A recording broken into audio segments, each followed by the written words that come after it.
tardes. Nos encontramos con la licenciada Diana Chavira, candidata a la Diputación por el Distrito 3 de Nuevo Laredo. Diana, bienvenida a Noticias con mi lupa. ¿Qué nos puede decir de tus proyectos? Muchas gracias, licenciada. Muy buenas tardes. Envío un cordial saludo a toda la producción de este programa, Noticias.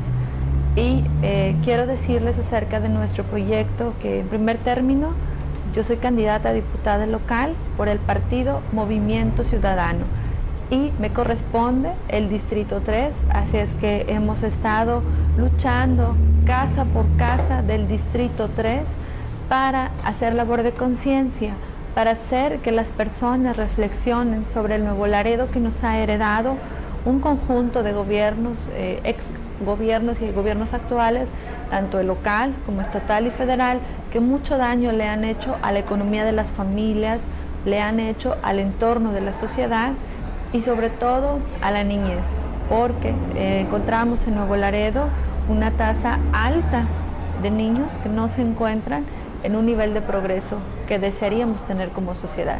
Y si una pequeña parte de la sociedad tiene una infancia sin progreso, pues no podemos decir que hay desarrollo. Tú ya tuviste la experiencia de estar en el Congreso. ¿Cuáles son tus propuestas? ¿Qué es lo que desearías cambiar de llegar al Congreso nuevamente? ¿Qué ofrecerías a las personas? Yo, en primer término, dejo en claro que voy a ser gestora de todas las necesidades, no nada más de mi distrito, sino de llegar al Congreso del Estado, nuevamente si así me lo permite la ciudadanía. Voy a pugnar por todos los requerimientos, tanto en servicios de salud como en infraestructura, tanto de educación, vial, en todos los aspectos. Pero si hay algo en lo que vamos a enfocar nuestro trabajo con toda la energía que nos caracteriza, va a ser en la educación. Yo he estado haciendo compromisos con todas las familias, he estado platicando y me he estado comprometiendo a pugnar por becas para los alumnos.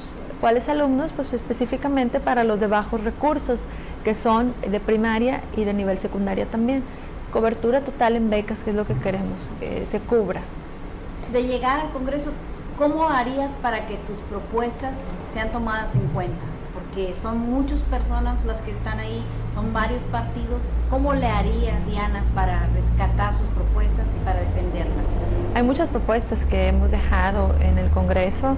Qué bueno que toque ese tema, porque recordemos que yo ya fui diputada local y como diputada local representé una minoría.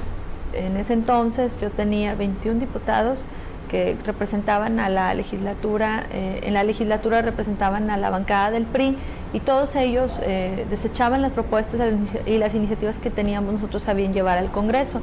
Sin embargo, eso nunca nos detuvo y sabemos que hay trabajos pendientes que quedaron en estatus de dormido, pero vamos a querer sacar esos trabajos en primer término porque son trabajos muy importantes que van encaminados enfatizando al bienestar de la sociedad en general.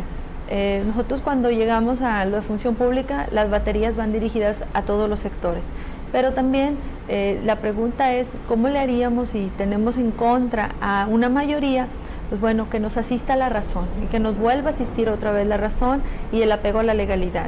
Recordemos que muchas veces la legislatura tamaulipeca ha incurrido en faltas a la Constitución mexicana de los Estados Unidos mexicanos, entonces eso nos da a nosotros motivo para salir adelante. ¿Por qué?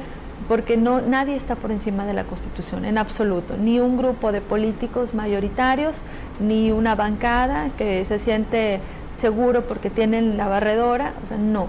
Aquí debemos de primero respetar nuestra Constitución, las leyes internacionales también por seguro que también lo vamos a tener presente, cosas que el gobierno del Estado a través de sus diputados locales pues se brincan en muchos aspectos de la legislatura, como me ha tocado ver cuando tuve mi participación como diputada. ¿Has sentido impotencia cuando, pensando en tu práctica, hubo algún momento en que te sentiste impotente de no poder cumplir a las personas? A nosotros, bueno, yo en mi caso, Diana Chavira siempre mantuvo la persistencia. Sí, algo yo creo que vamos a hacer notar es nuestro tesón por lograr los objetivos de bienestar para la sociedad. Sí hubo momentos en los cuales un día me rechazaban una iniciativa, al día siguiente también, y en la semana entrante era lo mismo, pero siempre nos asistía esa satisfacción de saber que estás haciendo las cosas bien. Aunque todos decían que, bueno, yo por ser la primera vez que participaba como diputada, pues no tenía la razón. Yo sabía que la razón nos asistía y que estábamos haciendo las cosas con apego a la legalidad. Entonces, impotencia no, porque aunque ellos votaran en contra y venían y nos decían, periodistas muy profesionales también, que cómo me sentía yo, 1 contra 21, a veces eran 32 porque se les unían otros más de otros partidos, que cómo me sentía yo estando sola contra 21, que si no sentía que estaba en contra del mar, en contra del viento. Y bueno, pues yo les comentaba, me pregunto yo, y le hacía la misma pregunta a la compañera, al compañero que se me acercaba, ¿cómo se sentirán ellos con alguien que no cede ante sus caprichos? Porque la verdad, cuando ya entras en un tema en el cual están evadiendo la ley, están queriendo desechar tus iniciativas, ya no por hacer un trabajo ni justificar su trabajo, sino por demostrar el poderío de una mayoría, pues yo ya lo veía más que nada como un capricho de los compañeros mayoritarios de la bancada priista. Era un capricho porque ni siquiera leían las iniciativas, no leían ni siquiera las propuestas del PRI, y me daba cuenta en el debate.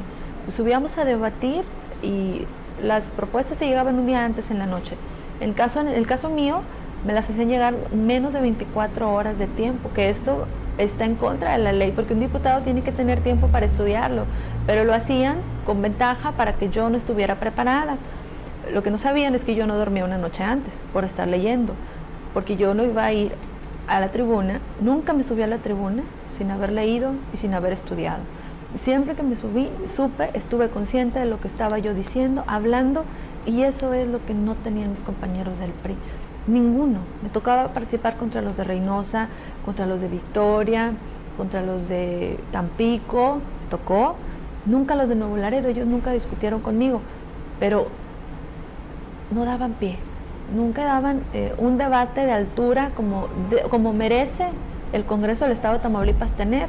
Iban desarmados a la lucha. Es más, cuando nos tocaba las cuentas públicas, las votaban a ciegas, las votaban sin análisis.